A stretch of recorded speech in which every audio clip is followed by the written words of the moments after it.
اعلیٰ حضرت فرماتے ہیں وہ عمر جن کی آداب شہدا سقر، اس خدا دوست حضرت پہ لاکھوں سلام، فاریق حق و باطل امام الہدا، تیغ مسلول شدت پہ لاکھوں سلام، ترجمان نبی ہم زبان نبی، جان شان عدالت پہ لاکھوں سلام، شور تکبیر سے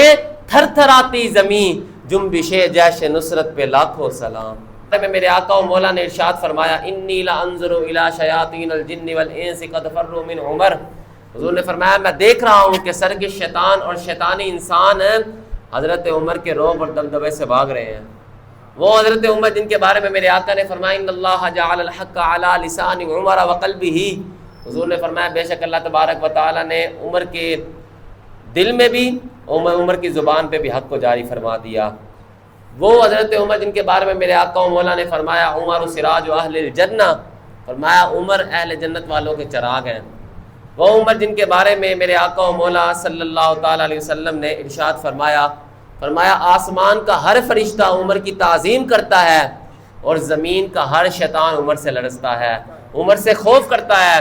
وہ عمر جن کے بارے میں میرے آقا نے فرمایا لو کان بعدی نبی لکان عمر، حضور نے فرمایا اگر میرے بعد کوئی نبی ہوتا تو وہ عمر ہوتا۔ اگر آپ زمین سے پوچھے، زمین کے ذرے ذرے سے پوچھے، وہ بھی حضرت فاروق اعظم کی وفاداری کی گواہی دے گا۔ اگر آپ آسمان سے پوچھیں وہ بھی حضرت فاروق اعظم کی گواہی دے گا کہ حضرت فاروق اعظم نے رسول اللہ کے ساتھ کس طرح وفاداری کی۔ آج کوئی اٹھ کر جس کو منہ دھونے کا بھی پتہ نہ ہو وہ صحابہ کے بارے میں بونکے، صحابہ کے بارے میں اعتراض کرے۔ صحابہ تو بہت شانوں والے تھے جن کی گواہی اللہ کے قرآن نے دی، جن کے جناب اللہ کا قرآن جن کے بارے میں کہتا ہے کل وعد اللہ الحسنى، جن کے بارے میں اللہ کا قرآن کہتا ہے اولئک هم الراشدون اولئک هم المفلحون، جن کے بارے میں اللہ کا قرآن کہتا ہے رضی اللہ عنہم ورضوا عنہ۔ تو حضرت فاروق اعظم رضی اللہ تعالیٰ عنہ جب آپ نے کلمہ پڑھا اس کے بعد نا آپ نے حضور کی بارگاہ میں عرض کی یا رسول اللہ آپ مجھے ہر شے سے بڑھ کر محبوب ہیں سوائے میری جان کے۔ پھر میرے آقا و مولا نے فرمایا لن یؤمن احدکم حتی اکون احب الیہ من نفسہ، سرکار نے فرمایا تم میں سے کوئی مومن نہیں ہو سکتا حتیٰ کہ رسول اللہ نے ارشاد فرمایا میں اس کی جان سے بڑھ کر اسے محبوب نہ ہو جاؤں۔ فرمایا وہ محبوب جب میں اس کی جان سے بڑھ کر اسے محبوب نہ ہو جاؤں، حضور نے فرمایا وہ کامل ایمان والا ہی نہیں ہو سکتا۔ پھر حضرت جناب فاروق اعظم نے عرض کی یا رسول اللہ قسم ہے اس ذات کی یا رسول اللہ جس نے آپ پر قرآن نازل کیا،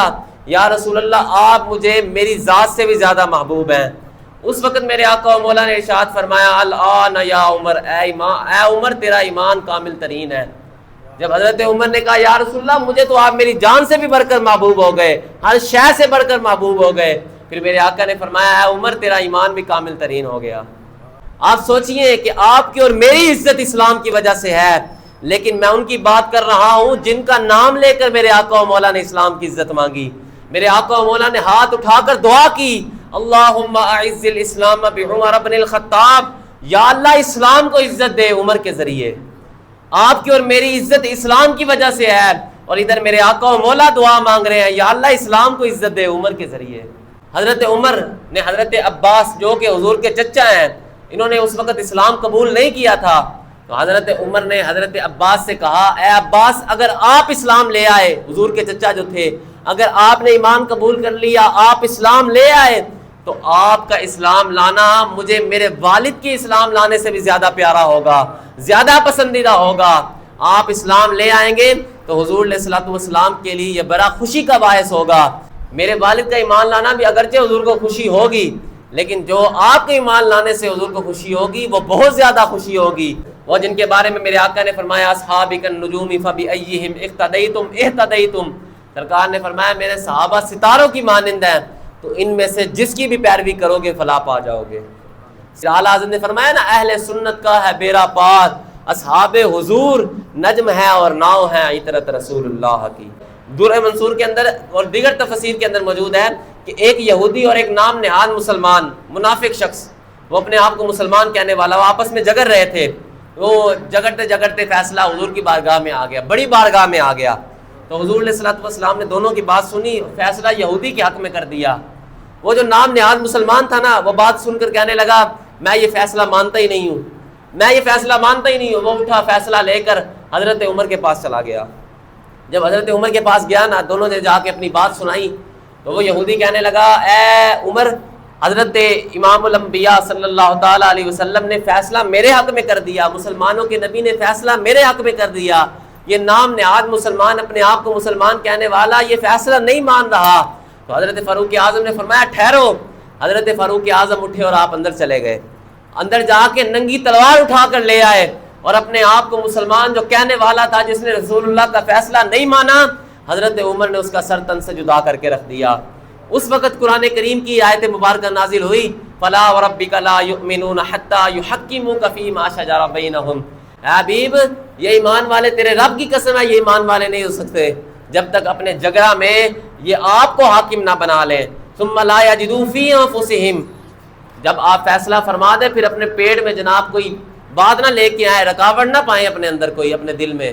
آپ کے فیصلے کے سامنے آپ کے فیصلے کو وَتُسَلِّمُوا تَسْلِيمًا، آپ کے فیصلے کو دل کے ساتھ تسلیم کر لیں۔ حضرت فاروق اعظم نے جب اس گستاخ کا سر تن سے جدا کر کے رکھ دیا نا، تو آپ نے فرمایا حضور کی بارگاہ میں کیا ہوا فیصلہ